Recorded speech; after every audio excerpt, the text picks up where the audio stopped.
Welcome to one of history's most pivotal moments, the Battle of Midway. In June 1942, 6 months after Pearl Harbor, the fate of the Pacific War hung in the balance. This wasn't just another naval engagement. This was the turning point that would determine whether Japan or America would control the Pacific Ocean for years to come. Over the course of 4 intense days, the balance of power would shift forever. By mid-1942, Imperial Japan seemed unstoppable. In just 6 months, they had conquered an empire stretching from Burma to the Gilbert Islands, from the Aleutians to Indonesia. Pearl Harbor lay in ruins. Singapore, the Gibraltar of the East, had fallen. The Philippines were lost. Wake Island, Guam, Hong Kong, all under the rising sun. Japanese Admiral Isoroku Yamamoto, the architect of Pearl Harbor, understood that America's industrial might would eventually turn the tide. He had one window of opportunity to knock the United States out of the Pacific War before that happened.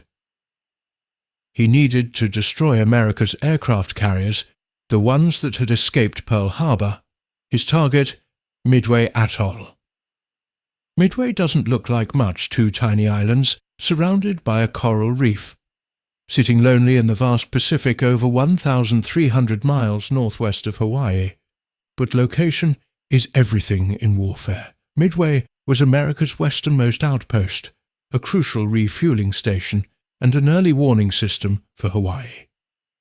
For Japan, capturing Midway would extend their defensive perimeter and eliminate the threat of American bombing raids on their homeland. For America, losing Midway would expose Hawaii to invasion and potentially force the Pacific Fleet to retreat to the American West Coast. The stakes couldn't have been higher. Yamamoto devised an elaborate plan involving nearly 200 ships, the largest naval armada Japan had ever assembled. The plan had multiple moving parts: a diversionary attack on the Aleutian Islands in Alaska, a massive carrier strike force to attack Midway, and an invasion fleet to capture the atoll. The heart of the plan was Kido Butai, the carrier strike force commanded by Admiral Chuichi Nagumo. It included 4 fleet carriers, Akagi, Kaga, Hiryu, and Soryu. These were the same carriers that had struck Pearl Harbor. They carried over 250 aircraft and were escorted by battleships, cruisers, and destroyers. The Japanese were confident. After all, they had never lost a carrier battle. But Admiral Chester Nimitz, Commander-in-Chief of the Pacific Fleet, had something Yamamoto didn't know about: a miracle. At a secret facility in Pearl Harbor, a team of cryptanalysts led by Commander Joseph Rochefort had been working around the clock to break Japanese naval codes. By late May 1942, they had cracked enough of the Japanese JN-25 code to understand Yamamoto's plan. They knew the target was AF, and Rochefort was convinced AF meant Midway. To confirm, they had Midway send a fake message in plain text saying their water desalination plant had broken down. Days later, Japanese intercepts mentioned that AF was short on fresh water. The trap was set. Nimitz made the most important decision of his career. He would ignore the Aleutian diversion and concentrate every available carrier at Midway. He would spring an ambush on the ambushers. It was a massive gamble. If Rochefort was wrong about the target or the timing, Hawaii would be defenseless. Nimitz had 3 carriers, USS Enterprise and USS Hornet, under Rear Admiral Raymond Spruance, and USS Yorktown under Rear Admiral Frank Fletcher. The Yorktown had been badly damaged at the Battle of the Coral Sea just weeks earlier and needed months of repairs. In one of the war's great miracles of logistics, 1,400 workers repaired Yorktown in just 72 hours. She sailed for Midway, still carrying civilian repair crews who would work throughout the battle. The Americans assembled Task Force 16 and Task Force 17, approximately 25 ships and 230 aircraft. They were outnumbered, but they had position and surprise. On May 28th, Enterprise and Hornet departed Pearl Harbor. On May 30th, Yorktown followed. They would wait northeast of Midway at a position codenamed Point Luck. Fletcher, as senior officer, commanded both task forces. The carriers arrived on June 2nd and waited in radio silence. The Japanese had no idea they were there. June 4th, 1942 began like any other day in the Pacific Warm, with scattered clouds. At 4:30 a.m., Nagumo launched 108 aircraft toward Midway for the first strike. At the same time, Midway launched its patrol planes. At 5:34 a.m., a PBY Catalina patrol bomber spotted the Japanese fleet. Many planes heading Midway, bearing 320, distance 150. The battle was on. Midway immediately launched every aircraft it had: fighters, bombers, torpedo planes. They were old, slow, and many of the pilots were inexperienced, but they bought precious time. At 6:30 a.m., Japanese bombers hit Midway, destroying fuel tanks, seaplane hangars, and the hospital. But the runways remained operational, and crucially, Nagumo hadn't destroyed the American airbase. His flight leader radioed, "There is need for a second attack wave." This is where Yamamoto's plan began to unravel.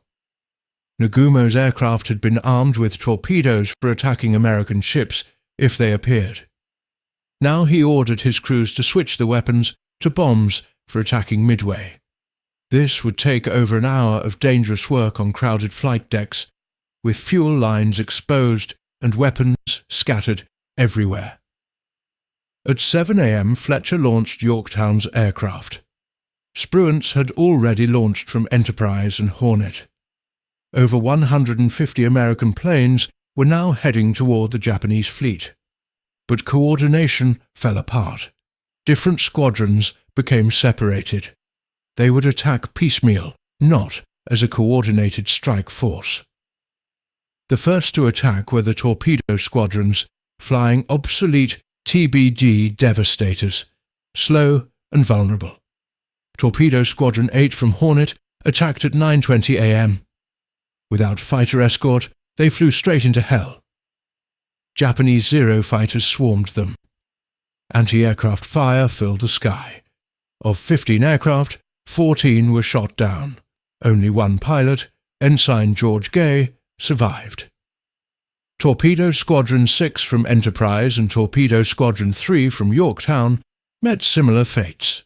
Of 41 torpedo bombers launched that morning, 35 were destroyed without scoring a single hit. The courage of those crews bought time measured in minutes, but those minutes would decide the battle. At 10:20 a.m., Japanese carriers Akagi, Kaga, and Soryu were recovering aircraft from the Midway strike. Their decks were crowded with planes, fuel lines, and armed bombs. Zero fighters had been pulled down to sea level chasing the American torpedo bombers. And at that exact moment, 2 squadrons of American dive bombers arrived at 20,000 feet. Lieutenant Commander Wade McCluskey led 33 SBD, Dauntless dive bombers from Enterprise. Lieutenant Commander Maxwell Leslie led 17 from Yorktown. They had found the Japanese carriers almost by accident.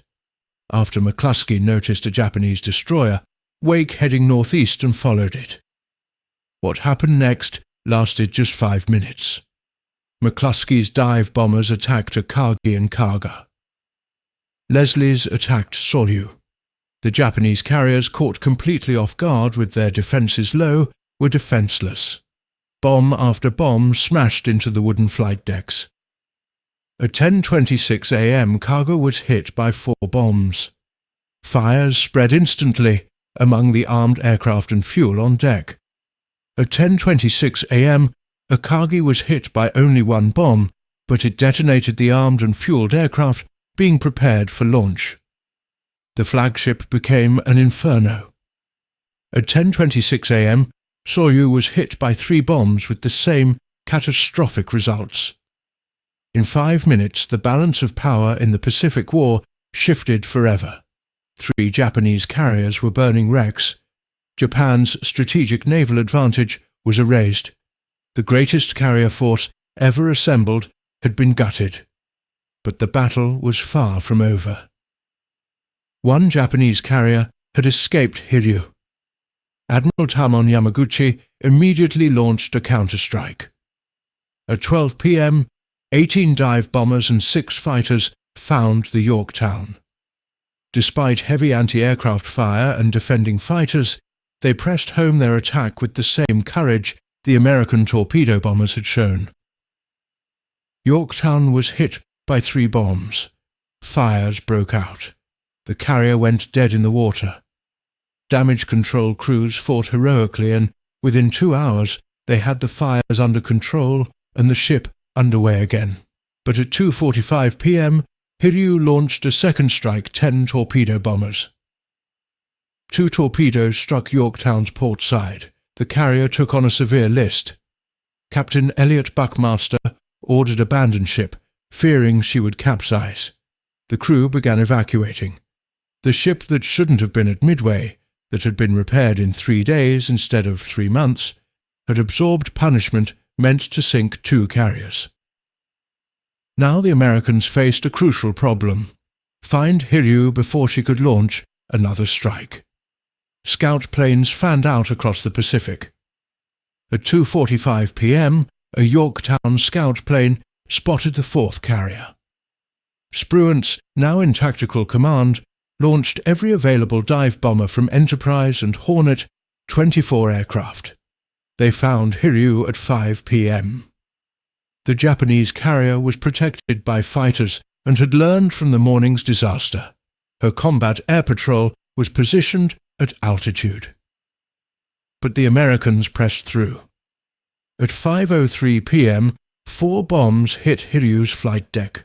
Like her sister ships, she erupted in flames. Armed and fueled aircraft on her hangar deck exploded. By nightfall, all 4 Japanese fleet carriers were burning hulks. Hiryu's captain and Admiral Yamaguchi chose to go down with their ship. The Japanese had lost 4 carriers, all veteran ships from the Pearl Harbor attack. Over 3,000 sailors had died, including hundreds of irreplaceable pilots and aircrew.